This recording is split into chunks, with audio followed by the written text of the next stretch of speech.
Marcus Reynolds stares at the departures board as every flight status changes to "cancelled" simultaneously. The entire Jetstream Airways terminal erupts in chaos. Marcus's phone rings. "Sir, the board wants an emergency meeting. You can't ground the entire airline fleet." "Watch me," he replies, looking at his devastated twin daughters.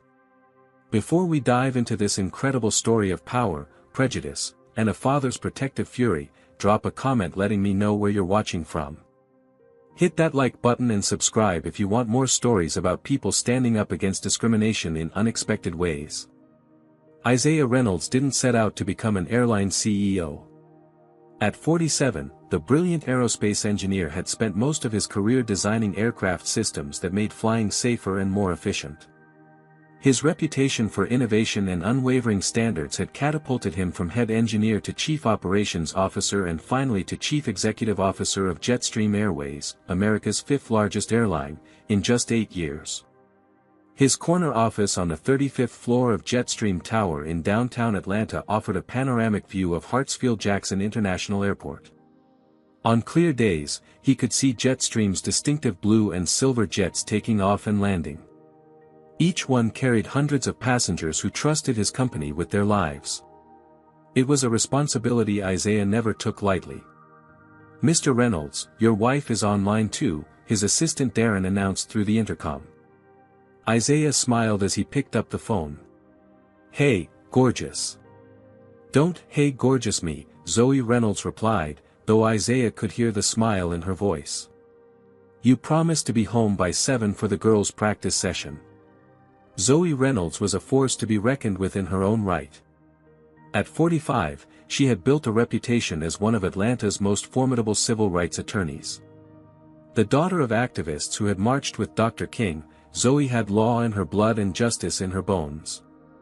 Her firm specialized in discrimination cases, and she'd won settlements against some of Georgia's most powerful corporations. I know, Isaiah sighed, glancing at his watch. It was already 6:15 p.m. The board meeting ran long. Budget negotiations for the new terminal. "Isaiah, this is important to them. The competition is next week, and they need their father's feedback."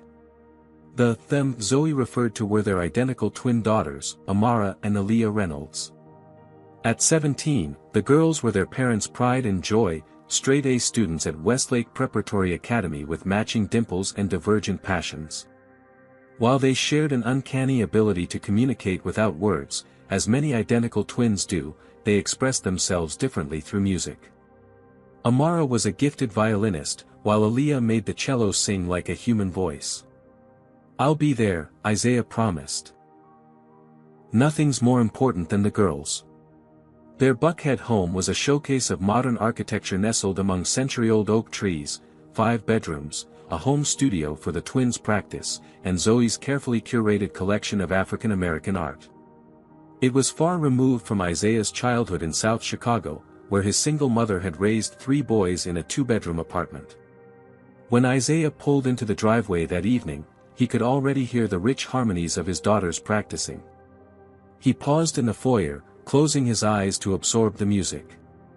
Amara and Aaliyah were playing a duet they had composed themselves for the Young Artists of America competition in New York, a prestigious event that could lead to Juilliard scholarships for both girls. "You're late," Aaliyah said without missing a note when he entered the studio. "But you're here now," Amara added with a smile that matched her sister's. Despite their identical appearance, both tall and slender with their mother's high cheekbones and their father's thoughtful brown eyes, Isaiah never had trouble telling them apart. Aaliyah carried herself with quiet confidence, while Amara's energy seemed to vibrate just beneath her skin. "That sounded beautiful," Isaiah said, kissing each girl on the forehead. "The judges won't know what hit them." "If we make it to the finals," Aaliyah said, "you'll be there, right? Even though it's on a Thursday?" Isaiah exchanged a glance with Zoe, who had entered behind him. His schedule next week was packed with meetings, including a crucial negotiation with the pilots' union. "Wild horses couldn't keep me away," he promised. "I'll fly up that morning." Later that night, as they prepared for bed, Zoe confronted him. You shouldn't have promised that. You know you have the union meeting. Isaiah sighed. I'll reschedule. Roger can handle the initial talks. That's not the point. You're spreading yourself too thin. The girls understand you have responsibilities. Do they? Isaiah asked quietly. Sometimes I feel like I'm missing everything important. Their last recital, Amara's debate championship. You're doing the best you can, Zoe said, softening. We all are. They discussed logistics for the twins' trip. The girls would fly to New York on Tuesday for preliminary rounds, staying with Zoe's college roommate. Isaiah and Zoe would fly separately on Thursday if the twins made the finals, Zoe on a morning flight and Isaiah on an afternoon one after his rescheduled meeting. They're excited about flying alone, Zoe mentioned. Their first trip without us hovering. Isaiah nodded, though a protective instinct made him uneasy. I've arranged for them to use the first-class check-in, but don't tell them. I want them to think they're navigating the regular process, but with a little invisible help. Always the puppet master, Zoe teased, though her expression grew serious. I've already had the talk with them about traveling while black. Keep your IDs accessible. Be polite but firm. Don't give anyone a reason. They shouldn't need a reason, Isaiah said, a familiar frustration rising.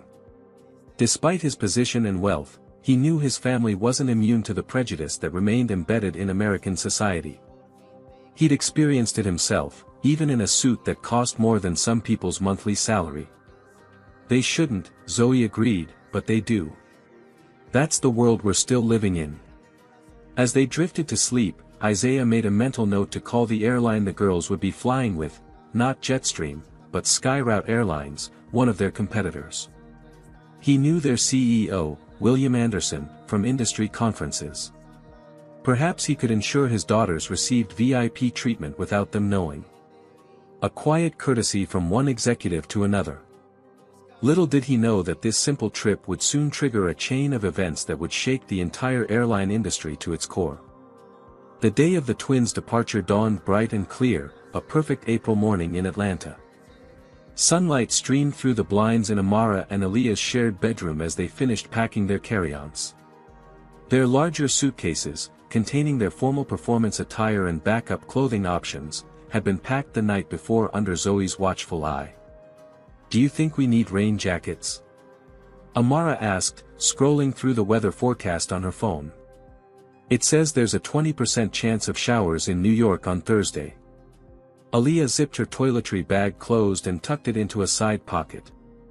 Better to have it and not need it, she replied, the more cautious of the two. Besides, April in New York is unpredictable. Their musical instruments would travel with them in the cabin, a non-negotiable point that Isaiah had confirmed multiple times with the airline. The delicate instruments were too valuable, both financially and emotionally, to risk in checked baggage. Zoe appeared in the doorway, already dressed for court in a tailored navy suit. Almost ready. We should leave in 30 minutes to allow plenty of time at the airport. Mom, the flight's not until 11, Amara groaned. It's barely 7. And you'll thank me when you're not rushing through security, Zoe countered. Remember what I told you about traveling? The twins exchanged a knowing look before reciting in unison, always be early. Dress professionally. Keep your IDs visible. Speak clearly and respectfully. Don't argue if questioned. And? Zoe prompted. Document everything if there's a problem, Aaliyah finished. We know, Mom. Zoe's expression softened. I know you know. I just want your trip to be smooth. Left unsaid was the reason for these precautions, the reality that as young black women, they might face scrutiny or suspicion that their white counterparts wouldn't. Isaiah appeared behind Zoe, straightening his tie. Car's packed. I've got a meeting at 8:30, so I'll drop you at the terminal on my way to the office. During breakfast, the conversation flowed easily between music theory and competition strategy, but beneath the normalcy ran an undercurrent of nervous energy. This would be the twins' first time flying without their parents, their first major competition outside the Southeast. Aunt Patricia will meet you at LaGuardia, Zoe reminded them, referring to her college roommate who now worked as a museum curator in Brooklyn. She'll text me when you've arrived safely. Mom, we're 17, not 7, Amara said, though she appreciated the safety net. In the car, Isaiah used the rearview mirror to study his daughters in the back seat. When had they grown into these poised young women? It seemed like yesterday they were toddlers learning to walk, then elementary schoolers picking up their first instruments, and now they were nearly adults on the cusp of college and careers. Dad, you're staring, Aaliyah noted without looking up from her sheet music. Isaiah chuckled. Just memorizing the moment.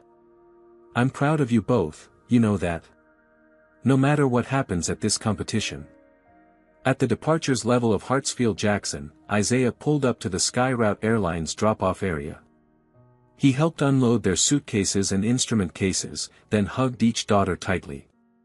Text when you get to the gate, and again before takeoff, he instructed. And call me tonight from Aunt Patricia's. Yes, sir, Amara said with a playful salute. As they prepared to enter the terminal, Isaiah's phone buzzed with a text from his assistant about the morning's meeting. Distracted, he waved a final goodbye and pulled away from the curb, watching his daughters wheel their luggage through the sliding doors. What Isaiah didn't know as he drove toward downtown was that he had forgotten one crucial detail: the call he'd meant to make to SkyRoute CEO never happened. Between the board meeting and union negotiations, it had slipped his mind entirely. His daughters would be traveling not with VIP treatment, but as ordinary passengers. Inside the terminal, Amara and Aaliyah approached the SkyRoute check-in counter with their IDs and boarding passes preloaded on their phones. Good morning, Aaliyah greeted the agent, a middle-aged woman whose name tag read Linda. We have a flight to LaGuardia at 11. The check-in process went smoothly enough, though Linda seemed to study their IDs longer than she had for the white businessman ahead of them. When she handed back their boarding passes, her smile didn't quite reach her eyes. Next stop, security, Amara said cheerfully as they walked away. The security checkpoint was where things began to go wrong. The TSA agent examining IDs paused at Aaliyah's driver's license, looking between the photo and her face multiple times. Purpose of your trip to New York, he asked, a question he hadn't posed to the travelers ahead of them. We're participating in a music competition, Aaliyah answered politely. The agent nodded slowly, then scrawled something on Aaliyah's boarding pass before handing it back. As they moved toward the scanner, Amara noticed a small SSSS marked on her sister's document, indicating selection for additional screening. It's random, Aaliyah whispered, seeing Amara's concerned expression. But it didn't feel random when Aaliyah was directed to a separate area after going through the body scanner. Amara watched anxiously as a female TSA officer explained that Aaliyah would need to undergo a pat-down search and have her carry-on items inspected manually. Would you like a private screening room? The officer asked. No, here is fine, Aaliyah replied, remembering her mother's advice to always remain in public view if questioned or searched. The pat-down was thorough and impersonal, but Aaliyah couldn't help feeling humiliated as other travelers glanced curiously in her direction. The officer then began removing items from her carry-on, examining her sheet music, toiletries, and even the novel she'd brought for the flight. What's this? The officer asked, holding up a small wooden box. My rosin for my bow, Aaliyah explained. For my cello. I'm a musician. The officer opened the box, inspected the amber-colored rosin, then swabbed it for explosive residue. The entire process took nearly 20 minutes, during which Amara stood waiting with both instrument cases and her own bag, growing increasingly concerned about the time. When Aaliyah was finally cleared, the sisters hurried toward their gate, checking the time, 10:15 a.m., 45 minutes until boarding. That was ridiculous, Amara muttered. It's fine, Aaliyah replied, though her voice was tight. Let's just get to the gate. As they walked, Isaiah's text message arrived, heading into my meeting. Break a leg at practice tomorrow. Can't wait to see you perform on Thursday. Love you both.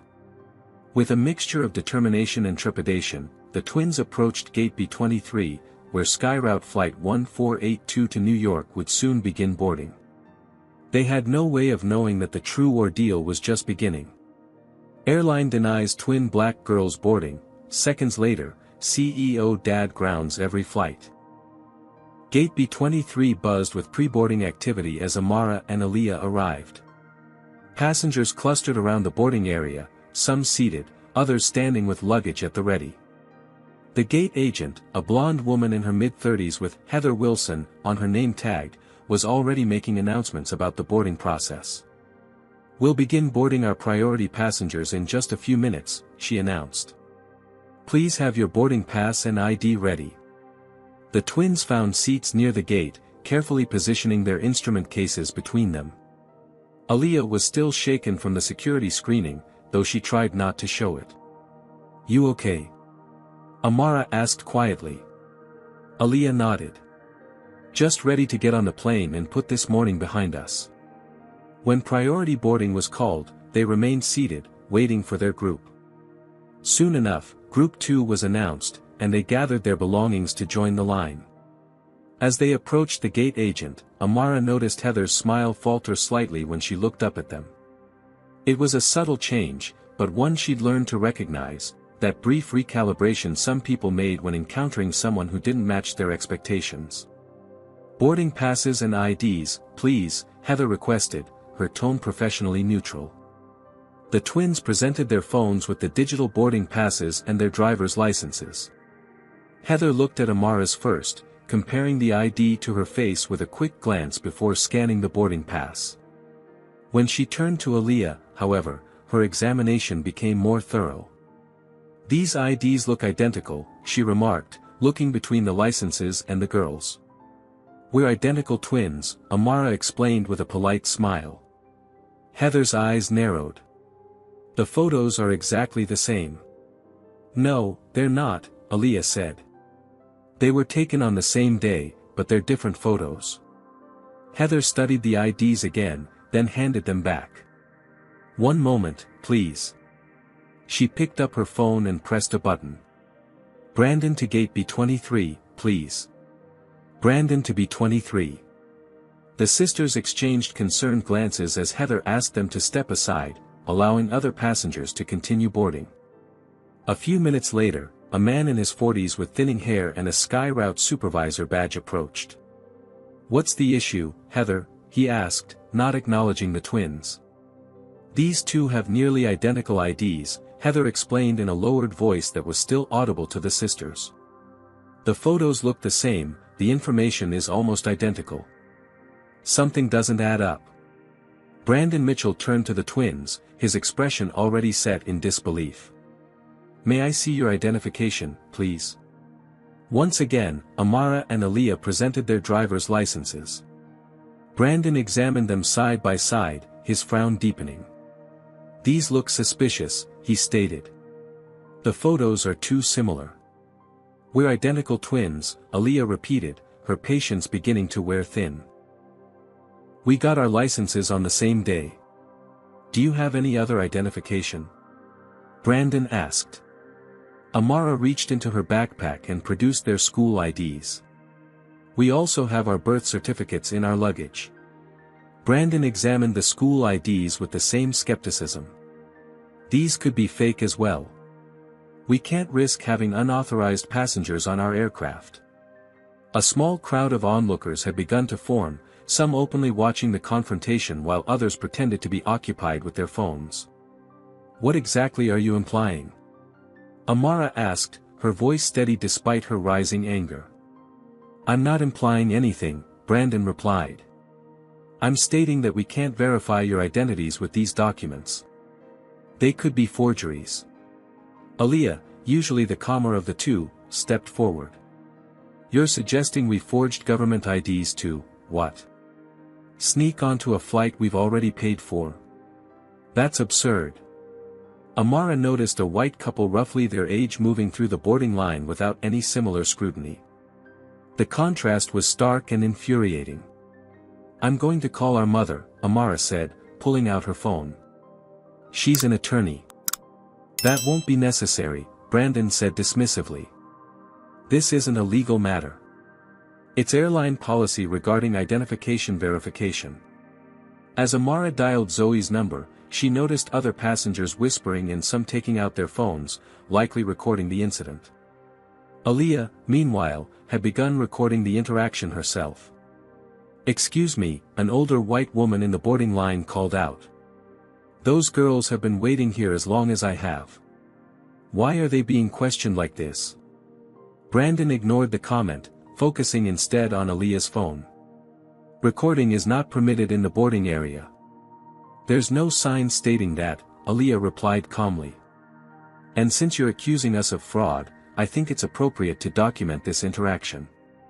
By now, the final boarding call for their flight had been announced, and passengers were still streaming past them onto the jetway. "Our mother is on her way," Amara said after ending her call. "She'd like to speak with your manager." "That won't change anything," Heather interjected. "The flight is nearly boarded. Even if we could verify your identities, which we can't right now, you've missed your opportunity. You're the ones who pulled us aside." Aaliyah exclaimed, her composure finally cracking. Brandon's posture stiffened. "If you continue to raise your voice, I'll have to call security." A middle-aged black man in a business suit stepped out of the boarding line. "I'm an attorney," he said, approaching the group. "What seems to be the problem here?" "This doesn't concern you, sir," Brandon replied. "Please board the aircraft or step aside." "It concerns me when I see two young women being discriminated against," the man replied. "I've been watching this entire interaction, and I haven't seen any valid reason to deny them boarding." Brandon's face reddened. "Sir, if you interfere with the boarding process, you'll also be denied boarding." The attorney handed the twins his business card before reluctantly continuing to the jetway, promising to provide his contact information once on board. As the final passengers boarded, Brandon turned to the twins. "I'm sorry, but you will not be boarding this flight. If you'd like to discuss this further, you can speak with customer service about rebooking options." "This is discrimination," Amara stated plainly, still recording. "We have valid tickets and legal identification." "This is a security decision," Brandon countered. "If you don't leave the boarding area now, I will call airport security." The gate door closed behind the final passenger, leaving the twins stranded as their flight prepared for departure. Amara felt a mixture of rage and humiliation burning in her chest. Aaliyah's eyes had welled with tears that she refused to let fall. "Let's go find customer service," Aaliyah said quietly. "Mom will be here soon." As they gathered their belongings, Amara could see their flight through the window, still attached to the jetway. Inside that plane was their path to the competition they'd worked toward for months. All because someone decided their identification looked too similar. "This isn't over," she promised her sister as they walked away from Gate B23, the eyes of remaining gate agents and travelers following them as they left. The SkyRoute Airlines customer service counter stretched across a busy intersection of Terminal B. Behind the counter, 4 agents assisted a growing line of distressed travelers dealing with various problems: missed connections, lost luggage, weather delays. None of these issues, Amara thought bitterly, involved having their identities questioned because of how they looked. After 20 minutes of waiting, the twins reached the counter. A woman with graying hair and a name tag reading Dana Cooper greeted them with a practiced smile that didn't quite reach her eyes. "How can I help you today?" she asked, fingers poised over her keyboard. "We were just denied boarding at Gate B23, Aaliyah explained, her voice steady despite her lingering anger. "The gate agents claimed our IDs looked suspicious because we're identical twins." Dana's expression didn't change as she tapped at her computer. "I see your reservation here. Flight 1482 to LaGuardia, which has now departed." She looked up from her screen. "Did the gate agent make notes about why you were denied boarding?" "Because they're racist," Amara said bluntly. "We showed them our driver's licenses and school IDs. They still claimed they couldn't verify our identities." Dana's lips thinned. "I'm sure that's not the case." Our staff is well trained in identification verification. Well trained to do what? Profile passengers. Amara challenged. Aaliyah placed a calming hand on her sister's arm. Our mother is on her way. She's an attorney, and she'd like to speak with a manager about this situation. Dana's professional demeanor cooled several degrees. If you'd like to rebook, I can check availability on later flights. There's a 3:15 p.m. departure with seats available. The change fee would be $200 per passenger. Change fee? Aaliyah echoed incredulously. We didn't choose to miss our flight. Your staff prevented us from boarding. I wasn't at the gate, so I can't comment on what happened there, Dana replied. But our policy is clear regarding change fees. We're not paying any fees, Amara stated firmly. We want to speak to your manager immediately. Dana sighed, the sound heavy with impatience. My supervisor is in a meeting. If you don't wish to rebook now, maybe you should try another airline. The suggestion, that they should simply go elsewhere after being discriminated against, was so dismissive that both sisters were momentarily speechless. At that moment, Zoe Reynolds strode into the terminal, her court heels clicking purposefully against the polished floor. In her charcoal suit and with her leather briefcase, she looked every inch the formidable attorney she was. The twins felt a wave of relief at the sight of her. Mom! Aaliyah called out. Zoe reached them quickly, embracing each daughter before her gaze locked onto Dana. I understand my daughters were denied boarding despite having valid tickets and legal identification. I'd like an explanation. Dana's posture straightened. As I was explaining to the young ladies, I wasn't present at the gate, so I can't comment on the specific circumstances. If they'd like to rebook. I'm not interested in rebooking at this time, Zoe interrupted. I want to speak with the highest-ranking SkyRoute representative at this airport, immediately. I'm afraid that's not possible without an appointment, Dana replied. Then make one, Zoe countered. For right now. As they argued, Amara noticed two airport security officers approaching from the side. One, a stocky white man with a buzz cut whose name badge read, Thomas Reed, had his hand resting casually on his taser. The other, a taller black officer named James Barker, maintained a neutral expression as they drew closer. Is there a problem here? Officer Reed asked, directing his question to Dana rather than the Reynolds family. These customers are upset about missing their flight, Dana explained, her voice carrying a subtle emphasis on the word upset that suggested the family was being unreasonable. We didn't miss our flight, Aaliyah corrected.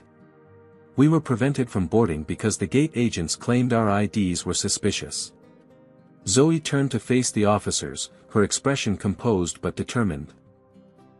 I'm Zoe Reynolds, attorney with Morris & Reynolds. My daughters were discriminated against by SkyRoute staff, who denied them boarding despite their having valid identification and tickets. We're requesting to speak with management. Officer Reed's stance shifted subtly. Ma'am, we're just here to make sure everyone stays calm. We are calm, Zoe replied, pulling out her phone. And I'll be recording this interaction from this point forward. Officer Barker nodded slightly. That's your right, ma'am. The situation had begun to attract attention from nearby travelers, some slowing their pace to observe the confrontation. Amara noticed several people had their phones out, likely recording as well. A man in a SkyRoute management uniform approached, his silver hair and confident bearing suggesting authority. His name badge identified him as Gregory Franklin, operations manager. What seems to be the issue here? He asked, his tone suggesting this was a minor matter he could quickly resolve. The issue, Mr. Franklin, Zoe began, is that my daughters were racially profiled, accused of having fraudulent identification, and denied boarding on their flight. All because they're identical twins who happen to be black. Franklin's expression remained neutral.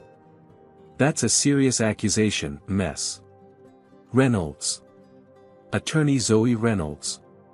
Ms. Reynolds, I assure you that SkyRoute Airlines does not discriminate against passengers. If your daughters were denied boarding, I'm certain our staff had valid concerns about their documentation.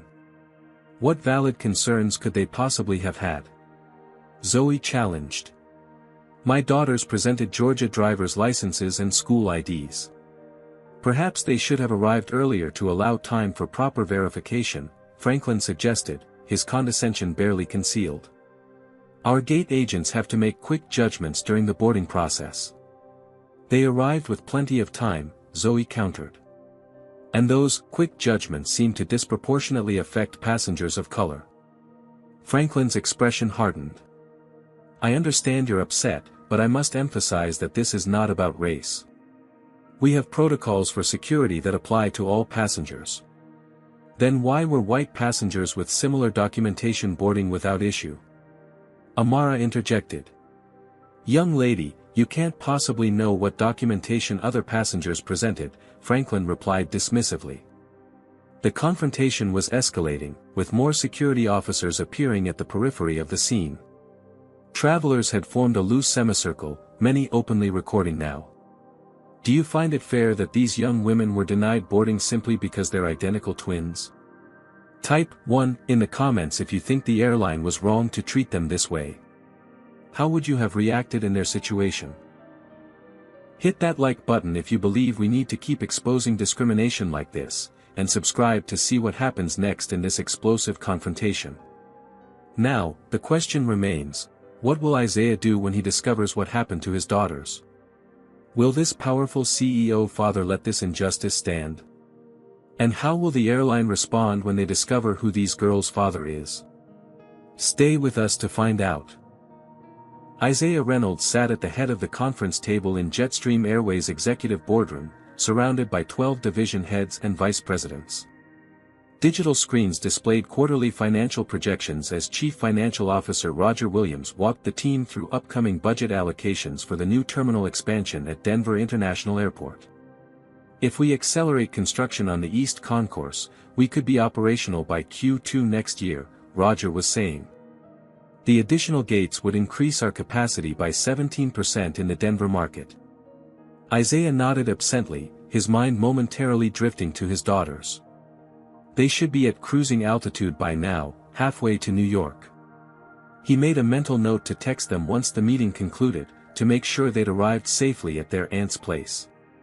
His phone vibrated in his pocket, once, twice, then repeatedly in quick succession. Isaiah frowned. He had a strict policy about silencing devices during meetings, but as CEO, he kept his phone on vibrate for genuine emergencies. This pattern of alerts suggested something urgent. Roger, continue with the projected revenue increases, Isaiah said, rising from his chair. I need to step out for a moment. In the hallway, he pulled out his phone to find 17 text messages and 3 missed calls from Zoe. His stomach tightened as he opened the most recent message. Call me now. The girls were denied boarding. Racial profiling. We're still at the airport with security. Isaiah's heart pounded as he quickly dialed Zoe's number. She answered on the first ring. Isaiah, thank God. It's a mess here. What happened? He interrupted, already striding toward the elevator. The gate agents refused to accept the girls' IDs because they're too similar since they're identical twins. Called them suspicious, implied they were fake. They missed their flight, and now we're in a standoff with airport security and some condescending operations manager who keeps insisting it's not about race. Isaiah's hand tightened around the phone as Zoe continued. They're threatening to remove us from the terminal. I'm recording everything, but it's escalating, Isaiah. Where are you exactly? He asked, his voice deadly calm. Terminal B, main customer service counter near gate B15. I'll be there in 20 minutes. Don't let them go anywhere. Call Stewart if they try to detain you. Stuart Henderson was their family attorney, a partner at Zoe's firm. Isaiah ended the call and sent a quick text to his executive assistant, family emergency. Reschedule all meetings today. As the elevator descended, Isaiah opened his messages to see what else Zoe had sent. There were several video clips, the first showing Aaliyah attempting to explain to a gate agent that they were identical twins, the agent's skepticism evident in her body language. The second clip showed a male supervisor telling the girls they wouldn't be boarding. The third showed security approaching as the girls stood with their luggage and instrument cases, surrounded by curious onlookers. White-hot rage built in Isaiah's chest as he watched his daughters, his brilliant, talented, innocent daughters, being treated like criminals. In the last video, he could see the hurt and humiliation in Aaliyah's usually confident expression, the defensive anger in Amara's stance. He scrolled through his contacts as he reached the parking garage, finding William Anderson's direct number. Anderson was SkyRoute's CEO, a man Isaiah had known for years through industry conferences and committees. They weren't friends, exactly, but they had a cordial professional relationship built on mutual respect. The call went straight to voicemail. "Will, it's Isaiah Reynolds. We have an urgent situation involving my family and your airline. Call me back immediately." Next, he tried SkyRoute's executive offices, only to be told by Anderson's assistant that he was in meetings all day and couldn't be disturbed. "This is Isaiah Reynolds, CEO of Jetstream Airways," he said, his tone making it clear this wasn't a courtesy call. "Tell him this is about a serious discriminatory incident involving my family at his airline, and I expect a call back within the hour." I'll pass along the message, Mr. Reynolds," the assistant stammered. "But Mr. Anderson's calendar is completely blocked until tomorrow morning." "Then unblock it," Isaiah said before hanging up. As he drove through downtown Atlanta toward the airport, Isaiah's phone continued to buzz with updates from Zoe. The situation wasn't improving. The operations manager had called additional security and was threatening to have them escorted from the premises if they continued to cause a disturbance. Meanwhile, a crowd had gathered, with several passengers voicing support for the family and sharing their own stories of being profiled by the airline. At a stoplight, Isaiah quickly searched for news about SkyRoute and discrimination. What he found confirmed his suspicions: this wasn't an isolated incident. Over the past 3 years, SkyRoute had faced multiple complaints about racial profiling of passengers, with several pending lawsuits. The pattern was clear, though the airline had managed to keep most cases out of the mainstream media through settlements with confidentiality clauses. One case had broken through, however. 6 months ago, a black physician had been removed from a SkyRoute flight when a flight attendant didn't believe she was qualified to assist with a medical emergency. The doctor had credentials and ID, but was still escorted off the plane. The incident had generated backlash on social media, with SkyRoute issuing a tepid apology promising additional training. Training that had obviously failed, Isaiah thought bitterly. As he approached the airport, another text from Zoe appeared: "They're threatening to ban us from flying SkyRoute ever again. Manager called us disruptive influences to other passengers."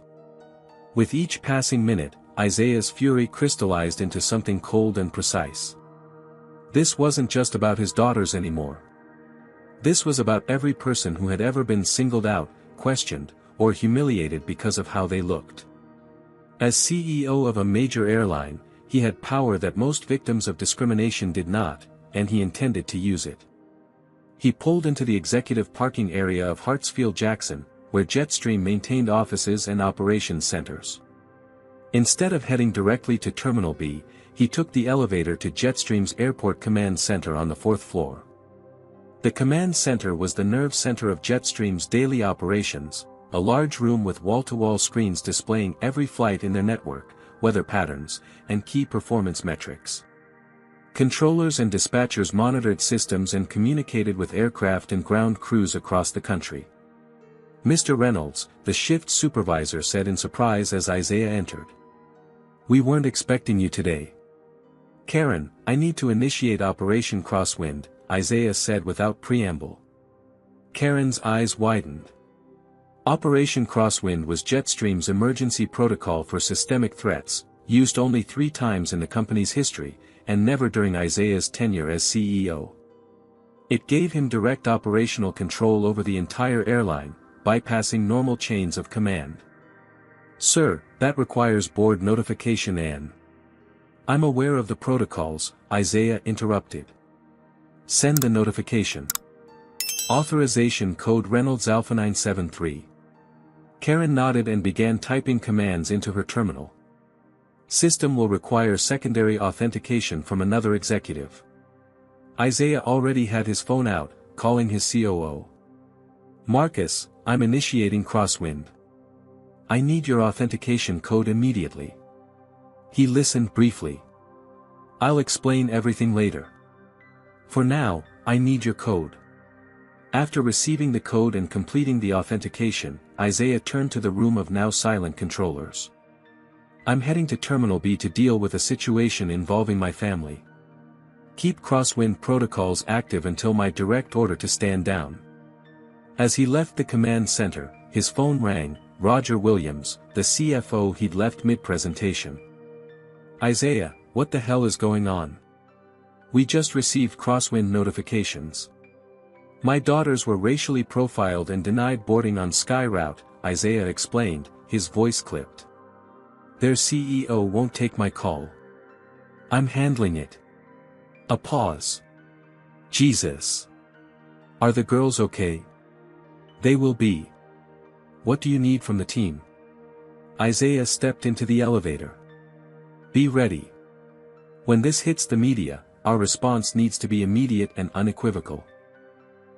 As he crossed the terminal connector toward Terminal B, Isaiah's resolve hardened with each step. The terminal was crowded with midday travelers, none aware that the CEO of one of America's largest airlines was moving among them, about to unleash an unprecedented response to his family's mistreatment. When he reached the customer service area, he immediately spotted the confrontation, a cluster of security officers surrounding Zoe and the twins, with a gray-haired man in a SkyRoute management uniform gesturing emphatically. A crowd of travelers had formed a loose circle around them, many recording with their phones. Isaiah straightened his tie and strode forward, every inch the executive accustomed to command. Zoe, he called out, his voice carrying across the space. The group turned, and he saw relief flood his daughters' faces. Dad! Amara called out. Isaiah reached his family, placing himself between them and the security officers. I'm Isaiah Reynolds, he said, his tone leaving no room for interruption. These are my daughters and my wife. What seems to be the problem here? The manager, Franklin, according to his name badge, adopted a placating expression.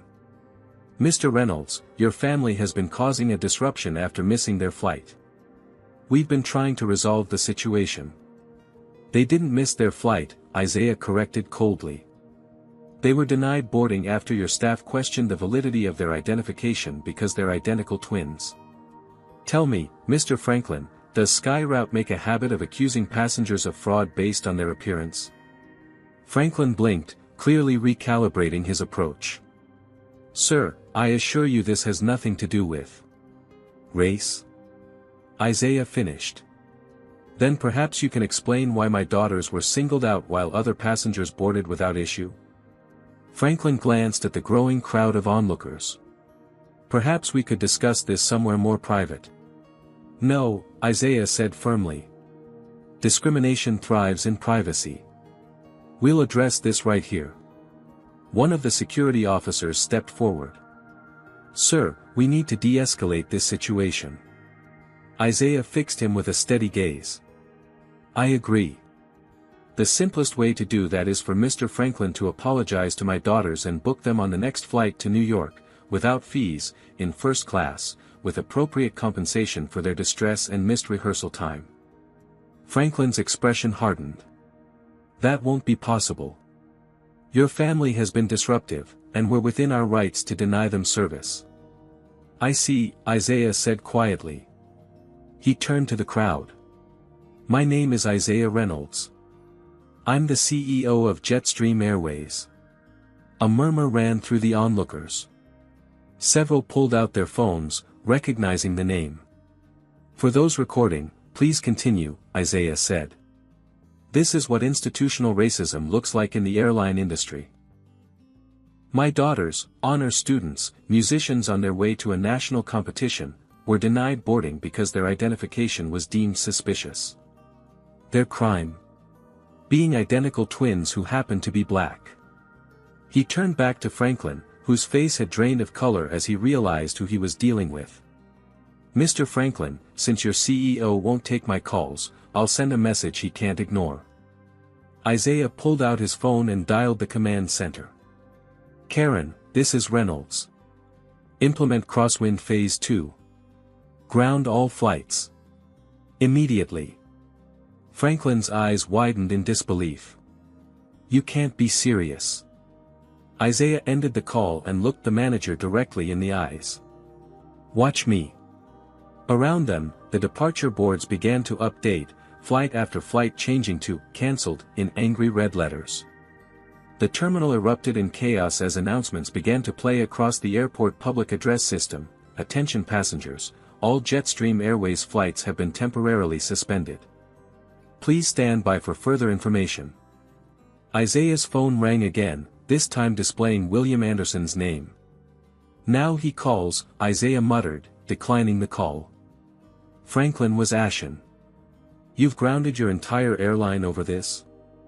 "No, Mr. Franklin," Isaiah replied. "I've grounded my entire airline over a pattern of discrimination that your company has failed to address. My daughters were simply the last straw." As terminal-wide confusion escalated and his phone exploded with calls from board members, executives, and media, Isaiah turned to his family. Aaliyah's eyes were wide with shock, while Amara looked at her father with newfound respect. Zoe's expression was complex, concern mixed with pride. "Dad," Aaliyah whispered. "What did you just do?" "What needed to be done," Isaiah replied, putting his arm around her shoulders. "No one treats my family this way. No one." His phone rang again, Marcus, his COO. This time, he answered. "Sir, the board wants an emergency meeting. You can't ground the entire airline fleet."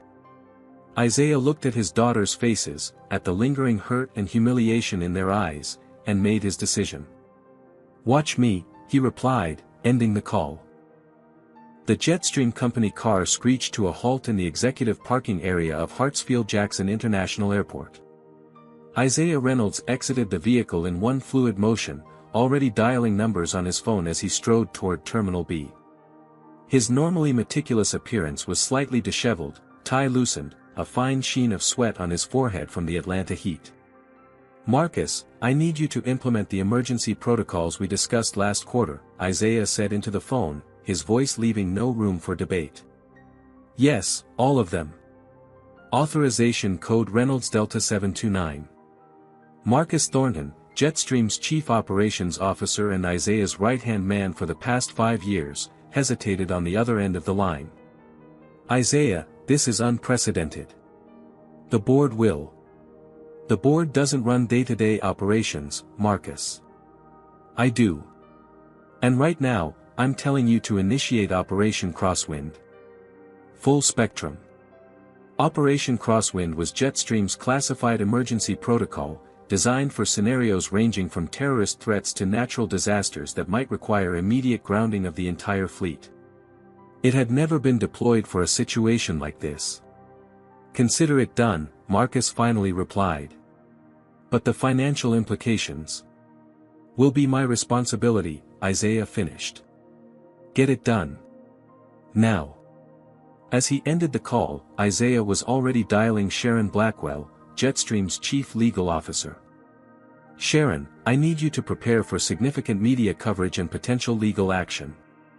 My family has experienced racial discrimination at the hands of SkyRoute Airlines, and I'm about to take decisive action." He quickly outlined the situation with his daughters, his voice growing tighter as he described their humiliation. "Isaiah," Sharon said carefully, "while I understand your anger as a father, as your CLO, I have to caution you about using Jetstream resources for a personal matter. This stopped being just personal the moment I discovered SkyRoute has a pattern of these incidents," Isaiah countered. "This is about industry accountability. Have a statement ready within the hour." By the time Isaiah reached Terminal B, his phone was buzzing constantly with calls from board members, executives, and media outlets who had somehow already caught wind that something unprecedented was happening at Jetstream Airways.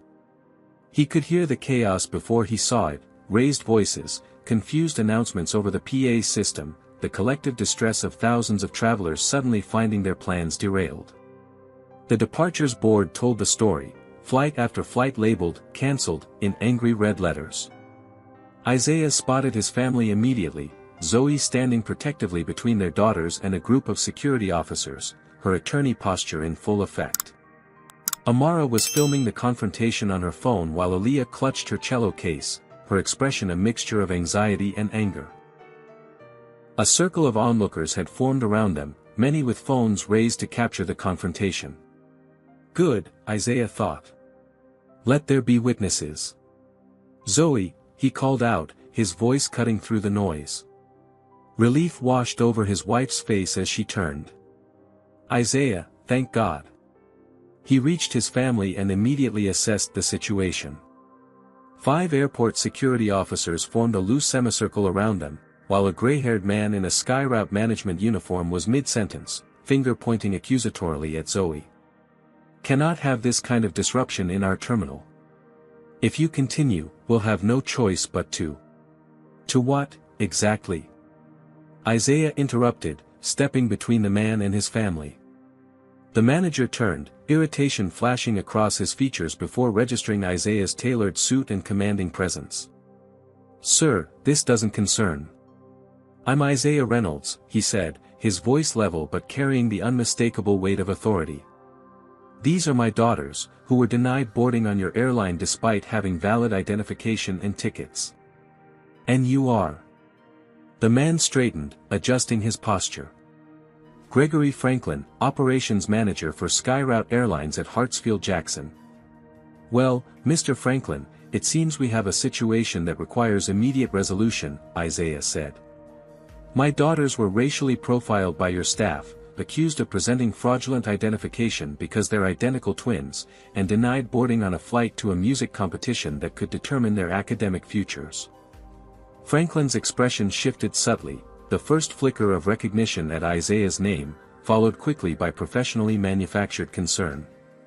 Mr. Reynolds, I understand you're upset, but I assure you race had nothing to do with this. Our agents are trained to verify identification carefully for all passengers. Is that so? Isaiah asked, his tone deceptively mild. Then perhaps you can explain why my daughters were singled out when other passengers boarded without issue? Or why, when they presented multiple forms of identification, they were still accused of fraud? Franklin glanced nervously at the growing crowd of onlookers, many now whispering as they recognized Isaiah from business news coverage. Sir, perhaps we should continue this discussion in a private office. No, Isaiah said firmly. Discrimination thrives in privacy, Mr. Franklin. We'll address this right here, where everyone can witness how SkyRoute handles these situations. One of the security officers stepped forward, hand resting casually on his taser. Sir, we need everyone to remain calm and... I'm perfectly calm, Isaiah interrupted. Are you suggesting that a father advocating for his children is a threat requiring armed response? The officer hesitated, suddenly aware of how the scene might appear to the dozens of recording smartphones. Isaiah turned back to Franklin. I've attempted to reach your CEO, William Anderson, multiple times this morning. His office informed me he's unavailable until tomorrow. That's unacceptable. Franklin's professional veneer cracked slightly. Mr. Reynolds, with all due respect, even if you are who you claim to be, our CEO doesn't take calls on demand, even from competitors. A cold smile crossed Isaiah's face. Then perhaps he'll pay attention to this. Isaiah pulled out his phone and dialed Jetstream's operations center. This is Reynolds. Confirm status of Operation Crosswind. Crosswind is active, sir, came the immediate response. All flights grounded as ordered. Passengers being notified. Media queries already coming in. Maintain status until further notice, Isaiah instructed before ending the call. The effect on Franklin was immediate, his face paled as he glanced at the departure boards throughout the terminal, where where Jetstream flights were all showing as cancelled. You can't possibly have grounded your entire airline over this, Franklin stammered. I just did, Isaiah replied. And until SkyRoute addresses this situation appropriately, those planes stay on the ground. By now, the crowd had grown substantially, with travelers recording and live-streaming the confrontation. The noise in the terminal had risen as Jetstream passengers began to react to the cancellations. Franklin's phone rang, and he answered it with visible relief. Yes, sir. Yes, he's here now. I'll tell him. He ended the call and turned back to Isaiah with forced composure. Mr. Reynolds, Mr. Anderson would like to speak with you immediately. He's on his way to the airport now. How convenient, Isaiah remarked. 20 minutes ago he couldn't be disturbed. Zoe stepped forward, placing a hand on Isaiah's arm. What exactly did you do? She asked quietly. I got their attention, he replied. No one treats our children this way. The twins exchanged glances, a mixture of awe and concern on their faces. Amara, ever the more outspoken one, asked, Dad, won't you get in trouble for this? What about all those passengers? Isaiah looked at his daughter, seeing not just the indignation of youth but the genuine concern for others that he and Zoe had tried to instill in both girls. Sometimes, he said gently, you have to create a problem big enough that it can't be ignored. Every passenger affected today will receive full compensation and rebooking assistance. But more importantly, they'll understand why this happened, because an airline decided that two young black women with valid ID looked suspicious. A SkyRoute supervisor rushed up to Franklin, whispering urgently in his ear. Franklin's expression grew increasingly alarmed. Sir, he said, addressing Isaiah with newfound deference, we'd like to offer your daughters immediate rebooking on our next flight to New York, departing in 1 hour. First class, of course, with our sincere apologies for the misunderstanding. Isaiah's expression hardened. Misunderstanding? Is that what we're calling racial profiling now? I didn't mean to imply. Let me be very clear, Mr. Franklin, Isaiah interrupted. This isn't about getting my daughters on a flight anymore. This is about accountability for a pattern of discriminatory behavior that SkyRoute has failed to address despite multiple incidents. He turned to his family. We're going to the Jetstream lounge to regroup. Mr. Franklin, you can inform your CEO that I'll meet with him there, and only there. As they walked away, leaving Franklin sputtering behind them, security officers uncertain whether to follow, Aaliyah tugged at her father's sleeve. Dad, she whispered, did you really ground an entire airline because of us? Isaiah looked at his daughter, his brilliant, talented daughter who had been made to feel less than, who had been forced to defend her very identity. No, he said softly. I grounded an entire airline because no one should experience what you did today. Not you, not anyone's children. In the Jetstream executive lounge, the family settled into the private conference room as Isaiah fielded calls from increasingly anxious board members. Yes, Charles, I understand the financial implications, he said to the board chairman. But I also understand the moral implications of remaining silent while our competitors perpetuate discriminatory practices. He listened briefly before continuing. This isn't just about my daughters. This is about using our position in the industry to demand accountability. How many passengers without a direct line to a CEO have suffered similar treatment? After ending the call, Isaiah joined his family at the conference table. The board is divided, he explained. Half think I've lost my mind, the other half support taking a stand. Either way, I'm prepared for the consequences. Zoe, who had been reviewing the videos Amara had recorded, looked up with professional assessment. From a legal standpoint, we have a solid discrimination case. But from a personal standpoint. Her voice softened. I'm proud of you, Isaiah. This is why I fell in love with you, your willingness to stand up for what's right, no matter the cost. The twins exchanged glances, their silent twin communication in full effect. What happens now? Aaliyah asked.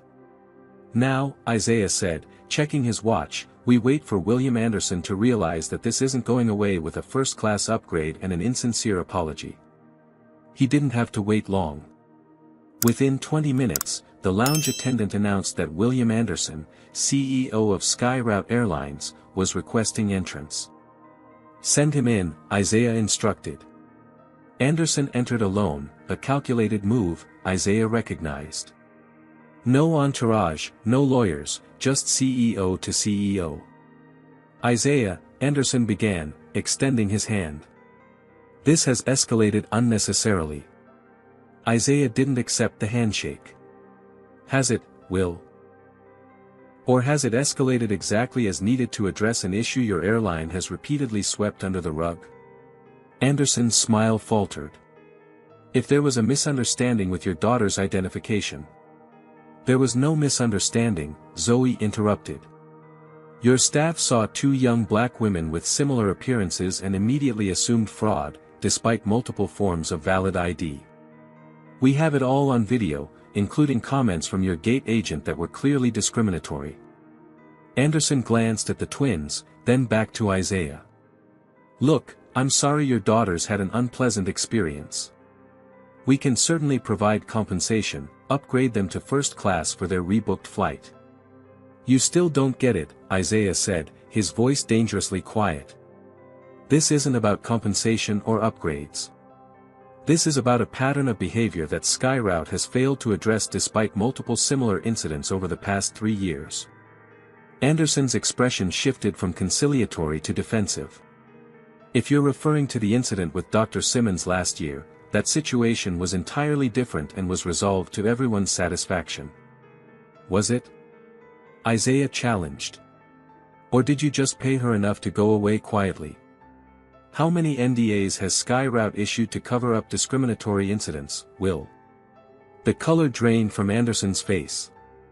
"That's confidential corporate information." "Not for long," Isaiah replied.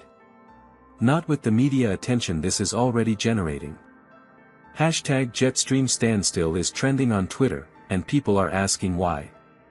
When they find out it's because the CEO grounded his entire fleet to protest racial discrimination at a competitor airline, what do you think happens to SkyRoute's reputation?" Anderson's professional composure cracked. "This is corporate sabotage. You're using your position to attack a competitor over a personal grievance." "No," Isaiah countered. "I'm using my position to demand accountability for an industry-wide problem that you and others have ignored for too long. And it stops today." He slid a tablet across the table, displaying a document. "These are my conditions for restoring Jetstream operations." Anderson scanned the document, his expression shifting from disbelief to anger. "This is outrageous. You want us to implement new anti-bias training programs, create an independent oversight committee for passenger complaints, publicly acknowledge past incidents, and offer reparations to affected passengers. Plus a public apology to my daughters," Isaiah added calmly. "Not from some PR flack, but from you personally. I could sue you for this," Anderson threatened. "The board will have your head." Isaiah leaned forward. "Sue me. Fire me. It doesn't matter. What matters is that 2 brilliant young women were humiliated today because of the color of their skin, and no one, not the gate agents, not the supervisors, not even the operations manager, thought that was a problem worth addressing until it cost them millions of dollars." He stood, towering over the table. "So yes, Will, I grounded an entire airline. And I'd do it again tomorrow. The question is, how long are you willing to let your airline stay grounded by association? Because until you sign that document, every connecting SkyRoute passenger who was supposed to fly onward with Jetstream is stranded." Anderson stared at the document, the weight of the situation finally sinking in. "I need to consult with our legal team." "You have 1 hour," Isaiah replied. "After that, I release a full statement to the media detailing exactly why Jetstream Airways has taken this unprecedented action." As Anderson left, Amara looked at her father with new understanding. "You're really not backing down, are you?" "No," Isaiah said simply. "Some things are more important than business as usual. Sometimes you have to use your power for something bigger than yourself. His phone buzzed with a text from Marcus, board emergency meeting called. They want you there in person in 30 minutes. Isaiah showed the message to Zoe, who nodded resolutely. Go, she said. We'll be fine here. This might cost me my job, he warned her quietly. Zoe smiled, the determined expression he'd fallen in love with decades ago. Some things are worth the cost. Isaiah nodded, then turned to his daughters. I need to face the board. Whatever happens next, remember this, your dignity is never negotiable. Not for convenience, not for business, not for anything. As he prepared to leave for the meeting that might end his career, Isaiah felt lighter than he had in years. For once, the weight of his position had become a tool for justice rather than a burden of responsibility. He straightened his tie, kissed each of his daughters on the forehead, and headed out to face whatever consequences awaited, knowing that regardless of the outcome, he had finally used his power for its highest purpose. The scene at Atlanta Hartsfield-Jackson International Airport resembled organized chaos. Terminal B's concourse was packed with stranded passengers, many crowded around gate agents' desks demanding answers. Digital displays throughout the airport continued to show row after row of cancelled Jetstream flights, creating a ripple effect that was quickly spreading to other airlines. Inside the Jetstream Airways executive lounge, Zoe Reynolds paced the length of the private conference room, her courtroom heels clicking rhythmically against the polished floor. The twins sat side by side on a plush leather sofa, Amara scrolling through social media on her phone while Aaliyah stared contemplatively out the window at grounded Jetstream planes. It's everywhere, Amara announced, turning her phone to show her mother and sister. #Jetstream standstill is the #1 trending topic nationally. People are going crazy trying to figure out why an entire airline suddenly grounded all flights. Zoe paused her pacing to glance at the screen. The speculation online ranged from technical malfunctions to terrorist threats, with only a few early reports hinting at the truth, that the CEO had taken the unprecedented action in response to discrimination against his family. Dad's going to be in so much trouble, Aaliyah said quietly, the weight of the situation finally sinking in. He could lose everything because of us. Not because of you, Zoe corrected firmly. Because of SkyRoute's actions and his choice to respond to them. Never blame yourself for standing up against injustice. Amara continued scrolling through her phone. People are starting to figure it out. Someone posted a video from the terminal with the caption, Jetstream CEO just grounded entire airline after his daughters were racially profiled by SkyRoute. It already has 50,000 views. The lounge attendant knocked softly before entering. Mrs. Reynolds, there are several news crews in the main terminal requesting statements. Security is keeping them at bay for now, but they're quite persistent. Thank you, Caroline, Zoe replied. Please continue to decline all requests. Any word from my husband? Mr. Reynolds is still in the emergency board meeting, ma'am. He asked that you not worry. After the attendant left, Zoe checked her own phone to find 12 missed calls from partners at her law firm. News traveled fast in Atlanta's business community, and the firm was undoubtedly concerned about the implications of their named partner being at the center of a potential corporate crisis. Meanwhile, across the airport in Jetstream's executive offices, Isaiah Reynolds faced the company's board of directors. The large conference room was tense, with 14 board members, some physically present, others joining via video conference, sitting in stunned silence as Isaiah finished explaining his actions. Charles Whitfield, the 72-year-old board chairman, removed his glasses and pinched the bridge of his nose. Let me make sure I understand correctly, Isaiah. You initiated emergency protocol Operation Crosswind, grounding our entire fleet of 117 aircraft across 49 cities, affecting approximately 37,000 passengers so far, because your daughters were denied boarding on a competitor's flight. Because my daughters were racially profiled and discriminated against, Isaiah corrected, his voice steady. And because when I attempted to address this through proper channels, by contacting SkyRoute CEO directly, I was stonewalled. "This is going to cost us millions," interjected Rebecca Chen, the board's financial expert. "The compensation requirements alone for stranded passengers will be astronomical, not to mention the reputation damage." Isaiah nodded. "I'm fully aware of the financial implications. I'm also aware of the moral implications of remaining silent while a competitor airline engages in discriminatory practices with impunity." James Douglas, one of the younger board members, leaned forward. "While I sympathize with the situation, using company resources to address a personal grievance crosses an ethical line, Isaiah.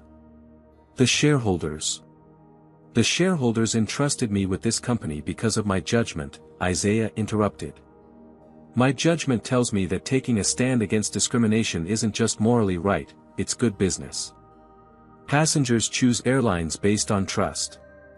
What happens when the public learns that Jetstream's CEO was willing to ground an entire fleet rather than remain silent about racial profiling? They'll know exactly what we stand for." The boardroom erupted in overlapping voices, some supporting Isaiah's position, others calling for his immediate removal. Charles Whitfield banged his gavel for order. "The question before this board," Whitfield said once the room had quieted, "is whether to reverse the grounding order immediately and whether Isaiah's actions constitute grounds for termination. If you reverse my order without securing concrete changes from SkyRoute, you'll be sending a message that profit matters more than people," Isaiah warned. "As for my termination, that's your prerogative. But consider how it will look if you fire your black CEO for taking a stand against racial discrimination." The room fell silent as the implications sank in. Back in the executive lounge, the twins were watching the situation unfold on television. Every major news network had picked up the story, with aviation correspondents stationed at airports across the country reporting on the unprecedented airline shutdown. Sources close to the situation tell CNN that Jetstream Airways CEO Isaiah Reynolds ordered the grounding after his teenage daughters were allegedly denied boarding on a SkyRoute Airlines flight due to racial profiling, a correspondent reported live from Chicago O'Hare. Jetstream's board is currently in emergency session, while SkyRoute Airlines has issued a statement calling the accusations baseless, and the response a disproportionate competitive attack. The lounge door opened, and William Anderson re-entered, this time accompanied by a woman in a sharp suit whom Zoe recognized as SkyRoute's chief legal officer. "Mrs. Reynolds," Anderson began, his tone markedly more respectful than earlier, "I've reviewed the situation with our legal team, and we'd like to propose an alternative resolution." Zoe straightened, lawyer mode fully engaged. "My husband made his requirements clear. We're prepared to issue a public apology to your daughters and implement additional training for our staff," Anderson offered. "But the demands for an independent oversight committee and public disclosure of past incidents are simply not feasible from a legal standpoint." "Not feasible," Zoe repeated coldly, "or not desirable. Because I can think of at least 7 discrimination cases against SkyRoute in the past 2 years that were quietly settled. How many more would an independent review uncover?" The legal officer stepped forward. "Mrs. Reynolds, as one attorney to another, I'm sure you understand the liability implications of such disclosures." "As one attorney to another," Zoe countered, "I'm sure you understand the liability implications of having this entire incident play out in the court of public opinion, with video evidence already circulating online." Anderson's phone buzzed, and his face paled as he read the message. "Excuse me for a moment," he said, stepping outside. Amara turned to her mother once the SkyRoute executives had left. "They're scared, aren't they?" "They should be," Zoe replied. "Your father just changed the game." In the executive offices, the Jetstream board remained deadlocked. Half supported Isaiah's stance on moral grounds, while the other half considered it an abuse of power deserving of termination. "Before we vote," Isaiah said, "I'd like to share something with you." He played a video compilation on the room's main screen, clips from various incidents over the past several years showing passengers of color being removed from flights, questioned at gates, or subjected to additional screening across multiple airlines. The final clip showed Amara and Aaliyah trying to explain to the SkyRoute gate agent that they were identical twins, only to be dismissed and accused of presenting fraudulent identification. "This isn't an isolated incident," Isaiah said quietly as the video ended. "This is a systemic problem across our industry that no one has had the courage to address. Until today." Charles Whitfield cleared his throat. "Isaiah, step outside for a moment while we deliberate." In the hallway, Isaiah checked his phone to find dozens of missed calls and hundreds of text messages. Among them was an update from Sharon Blackwell, Jetstream's chief legal officer: "Media requests overwhelming. Passenger reaction mixed but trending positive. Competing airlines offering support for stranded passengers but privately expressing concern about precedent." Another message, this one from Marcus Thornton: "Operations ready to resume on your command. Crew morale surprisingly high, many expressing pride in company's stance." Most surprising was a message from Tyler Jenkins, Jetstream's most senior pilot and head of the pilots' union: "The pilots stand with you, Isaiah. Some things are worth grounding for." Isaiah was reading this last message when Charles Whitfield opened the boardroom door. "We've reached a decision." Meanwhile, the twins had been invited by the Young Artists of America competition organizers to perform their audition via video conference the following day, a special accommodation made after news of the incident spread through the classical music community. "See?" Amara said, showing the email to her sister. "We'll still get our chance." Aaliyah nodded, though her expression remained troubled. "But what about Dad? What if he loses everything because of us?" "He won't," Zoe assured her, though uncertainty edged her voice. "Your father knows exactly what he's doing." The lounge television continued to broadcast updates, with a CNN cheer-in now reading: "Airline showdown, Jetstream CEO grounds fleet in protest of alleged racial profiling at competitor airline." A financial analyst on screen was discussing the economic impact: "We're looking at potential losses in the tens of millions for Jetstream, not to mention the ripple effect on connecting flights and partner airlines.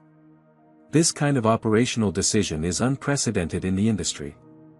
The door opened again, and Isaiah entered, his expression unreadable. The family rose as one, tension evident in their postures. "Well?" Zoe asked. Isaiah's serious expression held for a moment longer before breaking into a small smile. "I'm still CEO. For now." Relief washed over the room as he continued: "The board has conditionally supported my decision, pending resolution within 24 hours. They've authorized me to negotiate directly with SkyRoute to resolve the situation." He turned to the twins. "More importantly, the organizers of your competition have agreed to a special performance slot tomorrow evening if we can get you to New York by then."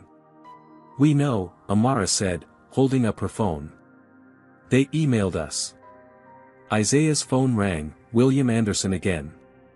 He answered, putting the call on speaker. "Isaiah," Anderson's voice came through, tension evident despite his attempt at cordiality, "our legal team has reviewed your proposals and prepared a counterproposal.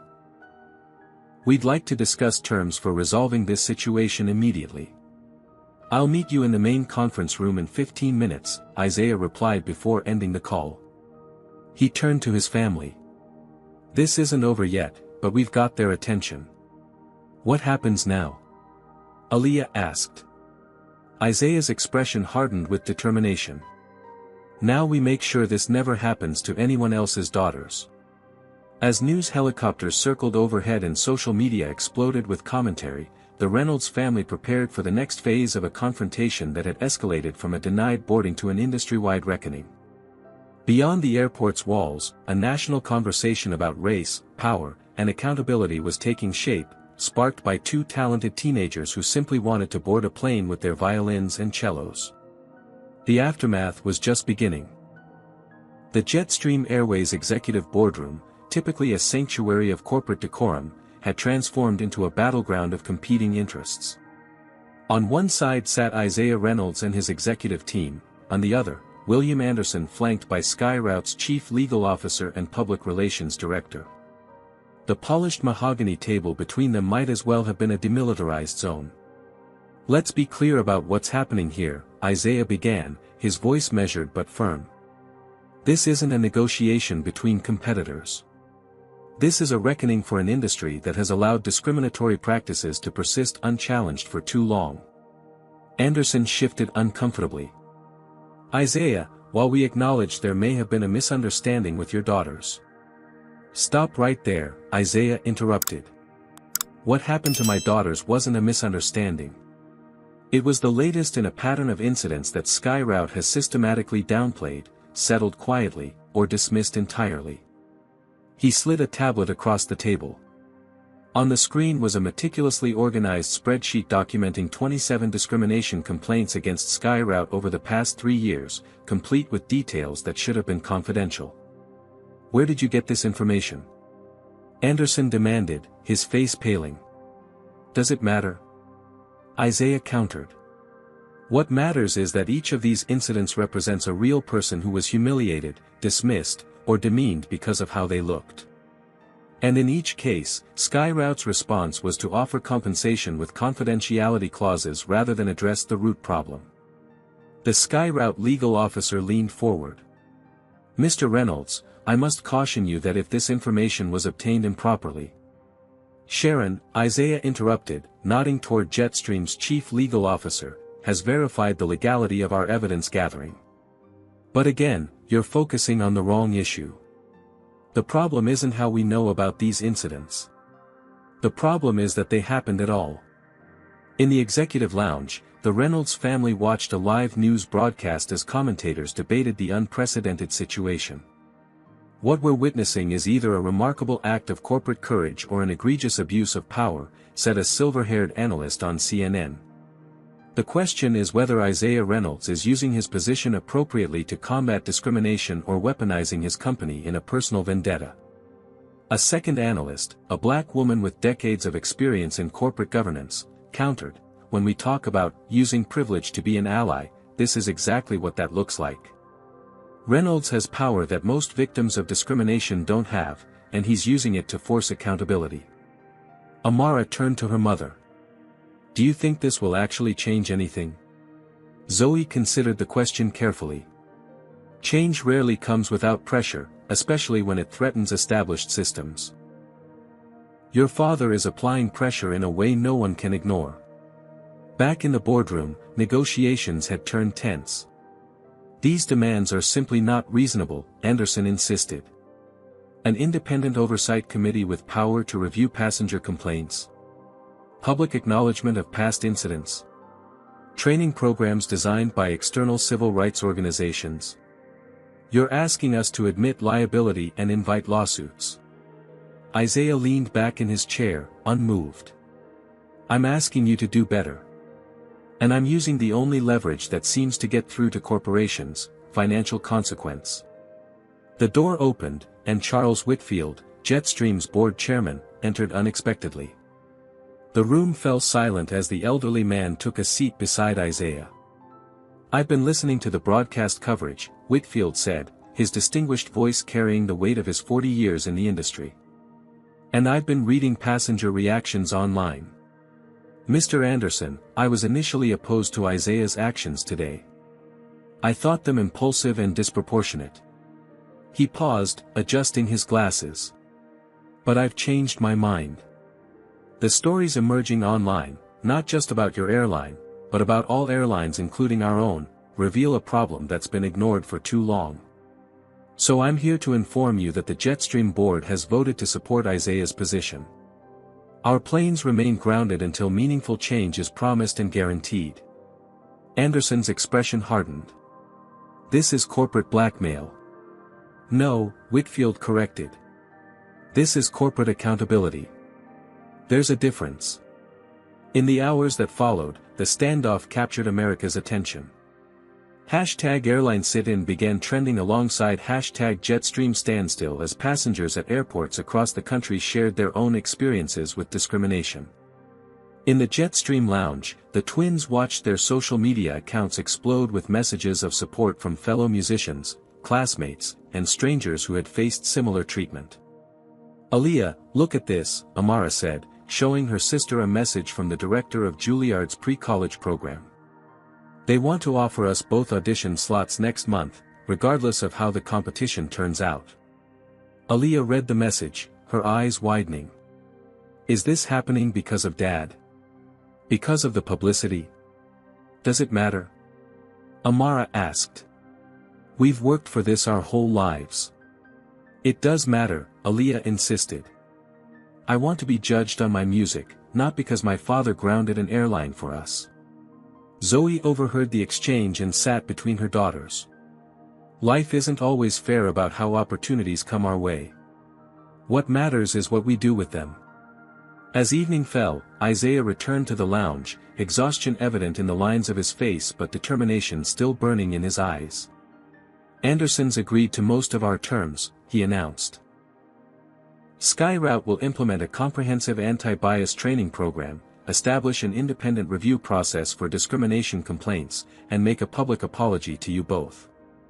What about the other incidents? Zoe asked. That was the sticking point, Isaiah admitted. Their legal team was adamant about not acknowledging past cases. But we compromised. They'll establish a confidential review process for past complainants to have their cases reconsidered without the NDA constraints. So we won? Amara asked. Isaiah's expression was complex.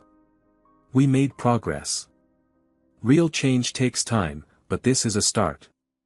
His phone buzzed with a message from Marcus. SkyRoute stock down 7% in after-hours trading.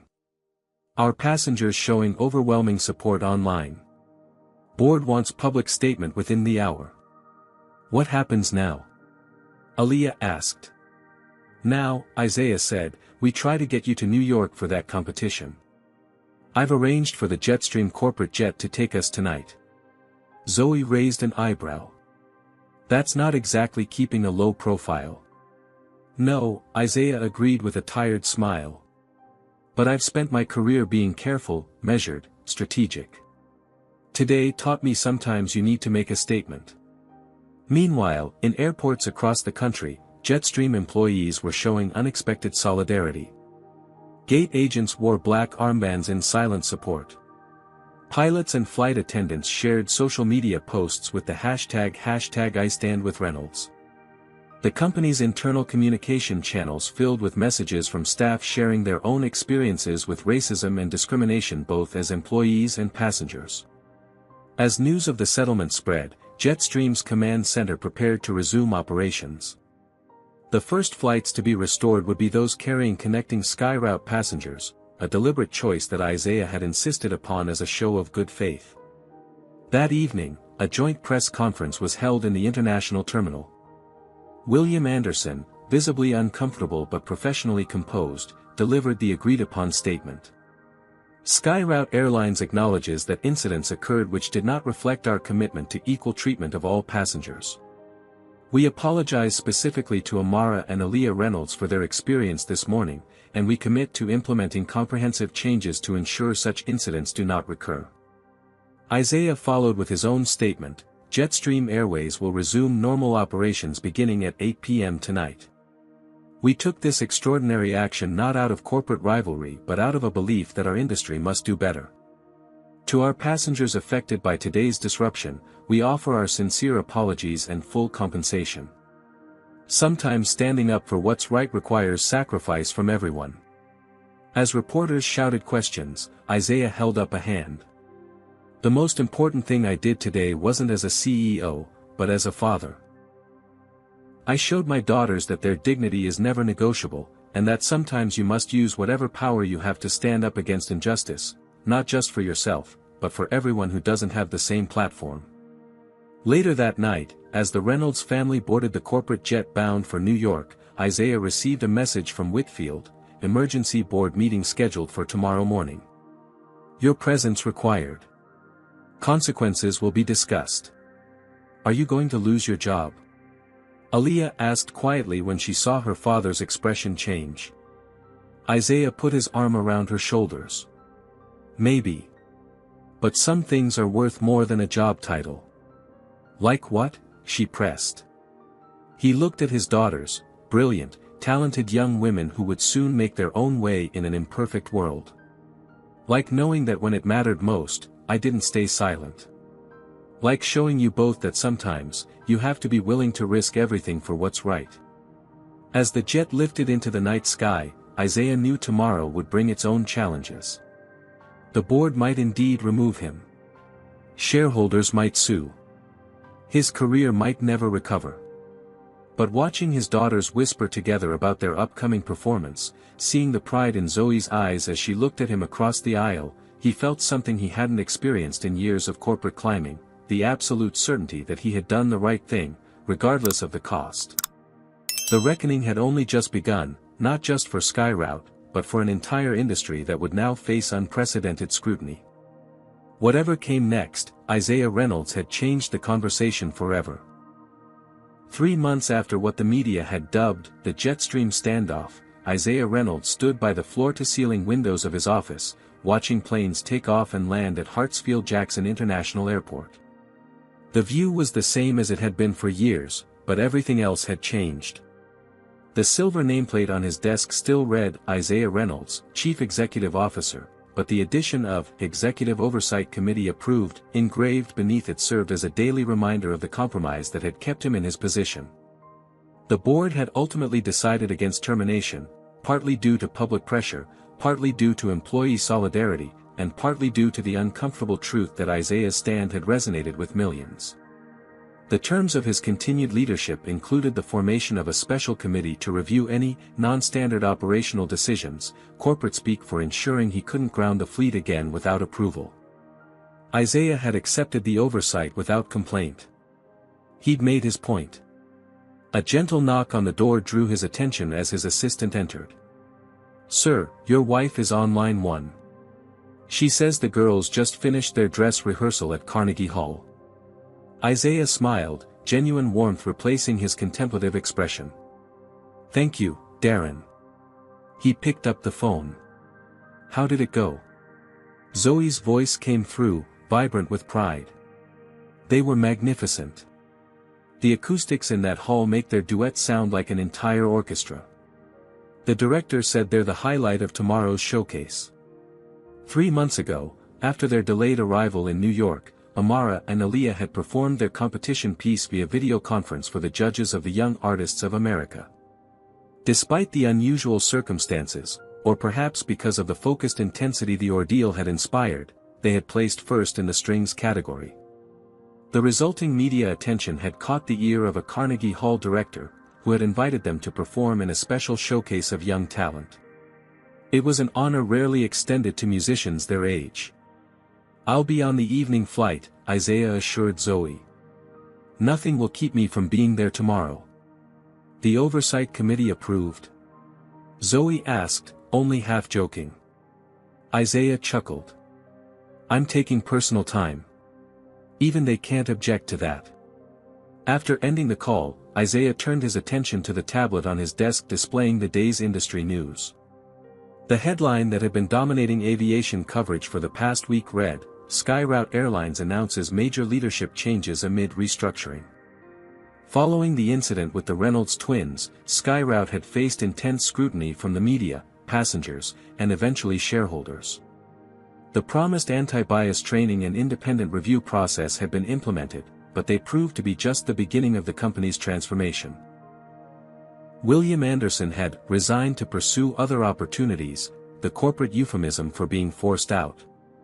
SkyRoute's board had replaced him with Vanessa Mitchell, a respected former federal judge with a background in civil rights law. Her appointment had sent shockwaves through the industry, signaling a genuine commitment to change rather than mere damage control. Isaiah scrolled through the article to a quote from Mitchell's first press conference, "My priority is building an airline where every passenger is treated with equal dignity and respect. The incidents that brought me to this position will not be forgotten but will instead serve as the foundation for a new corporate culture." The door opened again as Marcus Thornton, Jetstream COO and Isaiah's right-hand man, entered with a thick folder of reports. "The quarterly numbers are in," Marcus announced, taking a seat across from Isaiah. "Passenger volume is up 12% compared to last year. Customer satisfaction scores are at an all-time high. And employee retention has improved significantly." Isaiah raised an eyebrow. "All despite the millions we lost during the standoff." "Because of it, I'd argue," Marcus countered. The public response has been overwhelmingly positive. People are choosing Jetstream specifically because of the stand we took. The "Integrity in the Air" marketing campaign is resonating in ways our previous approaches never did. The campaign in question had been a bold move, leaning into the airline's new reputation for social responsibility rather than trying to distance itself from the controversy. Advertisements featured real Jetstream employees sharing personal stories about inclusion and respect, with the tagline, "Some principles are worth standing ground for." Isaiah nodded thoughtfully. "And the industry-wide changes?" Marcus handed him a report summary. The Reynolds Protocol has been formally adopted by 7 major carriers and 16 regional airlines. The Federal Aviation Administration is considering incorporating elements into their passenger rights regulations. It's becoming the standard faster than anyone predicted. The Reynolds Protocol had emerged from the settlement with SkyRoute, a standardized set of practices for ID verification and passenger treatment that eliminated subjective judgment in favor of clear, consistent procedures. What had begun as a corporate agreement had quickly spread throughout the industry as airlines recognized the need to address their own vulnerable practices. "And the discrimination complaints?" Isaiah asked. "Down 34% industry-wide in the last quarter. The independent review process is working." Isaiah allowed himself a small smile of satisfaction. The personal cost had been high, weeks of media scrutiny, tense negotiations with the board, and the constant oversight of his decisions, but the results spoke for themselves. His phone buzzed with a text message from Aaliyah. "Dad, Juilliard wants us both for next fall. Full scholarships. We got the letters today." Pride swelled in his chest as he typed a reply, "Never doubted you for a moment.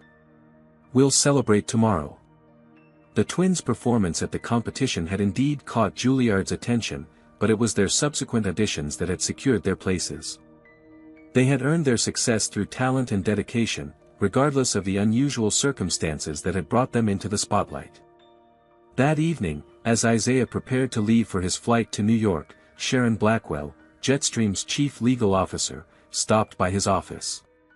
"You'll want to see this before you go," she said, handing him a legal document. SkyRoute just filed their quarterly SEC report. They've allocated $30 million for a passenger reconciliation fund. Isaiah scanned the document, understanding immediately what it meant. "They're settling with past victims of discrimination?" Sharon nodded. "Without NDAs. It goes beyond what we negotiated. Mitchell is serious about cleaning house." "Good," Isaiah said simply. "It's about time." As he gathered his belongings, Sharon hesitated at the door. "For what it's worth, Isaiah, what you did that day, it changed things. Not just for the industry, but for a lot of us personally. My daughter flies alone to visit her father twice a month, and every time she does, I worry about how she'll be treated. Maybe a little less now."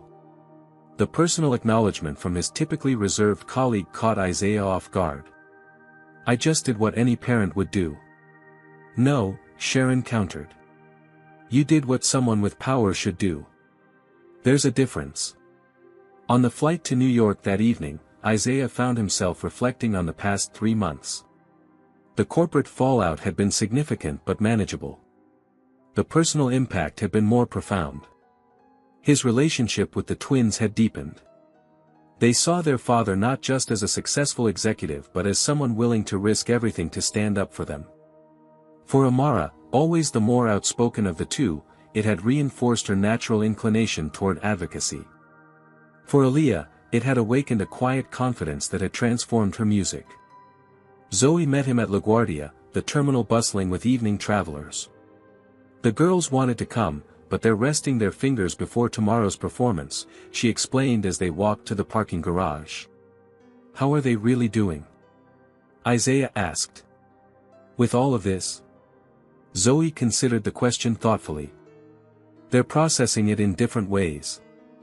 Amara's embraced the attention, she's already organizing a student advocacy group at school focused on discrimination in the arts.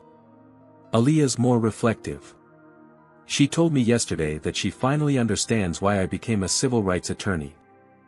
Isaiah smiled at the thought of his daughters following their mother's path of advocacy, each in their own way.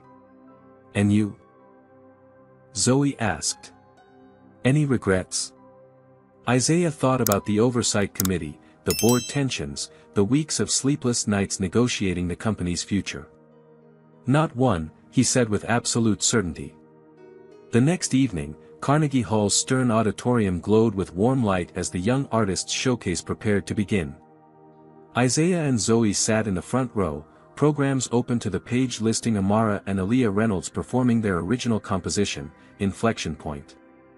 As the twins walked onto the stage, Amara with her violin, Aaliyah with her cello, the audience applauded politely. Few knew the story behind their presence there, and the girls had insisted they wanted to be judged solely on their music. They began to play, and Isaiah felt his throat tighten with emotion. The piece they had composed captured their journey, beginning with harmony, descending into dissonance and conflict, then resolving into something new and more powerful. The technical skill was impressive, but it was the emotional resonance that held the audience spellbound. When they finished, the hall erupted in a standing ovation. Isaiah and Zoe rose with the crowd, pride radiating from them as their daughters took their bows. At the reception afterward, a distinguished older gentleman approached the family. "Mr. Reynolds," he said, extending his hand. "Martin Kessler, Dean of Juilliard. Your daughters are remarkable talents." "Thank you," Isaiah replied. "They've worked incredibly hard." "Yes, but talent and hard work aren't always enough in this world, are they?" Kessler observed. "Sometimes it takes someone willing to change the rules of the game." Before Isaiah could respond, Kessler continued, "What you did for your daughters, grounding an entire airline, it's become a case study in our ethics curriculum. The question of when power should be used to challenge systemic injustice." Isaiah glanced at his daughters, deep in conversation with other young musicians across the room. "And what conclusion do your students reach?" Kessler smiled. "That's the beauty of it, there's no easy answer. Some see it as an abuse of corporate power, others as a necessary disruption of an unjust status quo. But they all agree on one thing." "What's that?" "That the world changes when people with privilege and power choose to use it on behalf of those without." As the evening wound down, the family gathered in their hotel suite, still buzzing with the excitement of the performance. Aaliyah carefully placed her cello in its case while Amara scrolled through congratulatory messages on her phone. "Did you see this?" Amara asked, holding up her screen. SkyRoute just announced they're naming their new anti-discrimination training center after Congressman John Lewis. Isaiah nodded approvingly. Vanessa Mitchell making good on her promises. "Would any of this have happened without what you did, Dad?" Aaliyah asked quietly. Isaiah considered the question carefully. Change was overdue. It might have come eventually, but sometimes systems need a shock to transform. What matters is that it's happening now. Zoe, who had been on her own phone, looked up with a smile. "Speaking of transformation, you'll never guess what just came across my news alerts. Our former SkyRoute gate manager, Gregory Franklin. He's been reassigned to undergo the company's new anti-bias training program, as a student, not an instructor." The family shared a moment of vindication at the news. "There's something else," Zoe added, her expression growing more serious. "Remember the pilot who spoke up for you at the gate that day? He's filed a whistleblower complaint alleging systemic discrimination in SkyRoute's hiring and promotion practices. My firm's been asked to represent him." Isaiah raised an eyebrow. "Will you take the case?" "I already did," Zoe confirmed. Some battles are worth fighting, even when they're difficult. As the twins prepared for bed, Isaiah stood on the hotel balcony overlooking the New York skyline, reflecting on the unexpected journey of the past 3 months. What had begun as a simple trip to a music competition had catalyzed an industry-wide reckoning with practices long overdue for change. Zoe joined him, slipping her hand into his. "Penny for your thoughts." "I was just thinking about power," Isaiah said. "All those years climbing the corporate ladder, I thought power was about controlling resources, making decisions that affected the bottom line.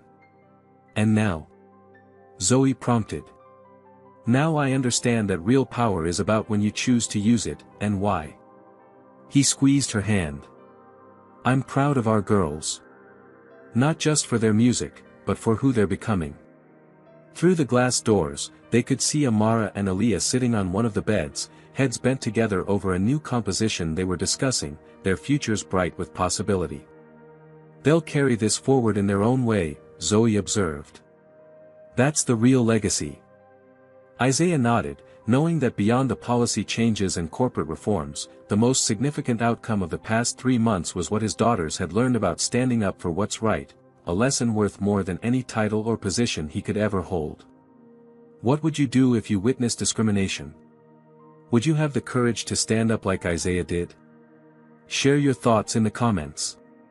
If this story moved you, please hit the like button and subscribe for more powerful stories about standing up against injustice. Remember, change happens when those with power choose to use it for good. Thank you for watching, and may you always find the strength to stand up for what's right, even when it's difficult. Isaiah Reynolds' story teaches us that true power lies not in titles or positions, but in how we choose to use our influence when injustice occurs. In a world where discrimination persists despite laws against it, sometimes extraordinary measures are needed to create meaningful change. The Reynolds family demonstrated that confronting racism requires courage at all levels, from Aaliyah and Amara maintaining their dignity despite humiliation, to Zoe leveraging her legal expertise, to Isaiah using his corporate authority to force accountability. The incident highlights how privilege and power can be redirected toward justice. While most victims of discrimination lack access to the levers of corporate influence, those who possess such power have a responsibility to use it. The Reynolds Protocol became more than just company policy, it sparked an industry-wide reckoning that benefited countless travelers. Perhaps most importantly, this story reminds us that our children are watching how we respond to injustice.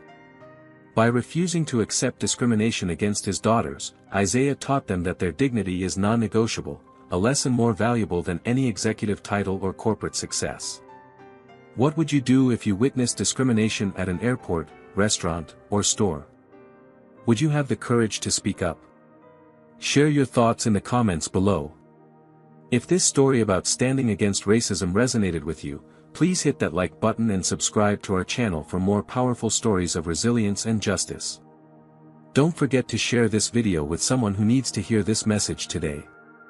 Thank you for watching, and remember, sometimes the most powerful statement we can make is simply refusing to accept the unacceptable.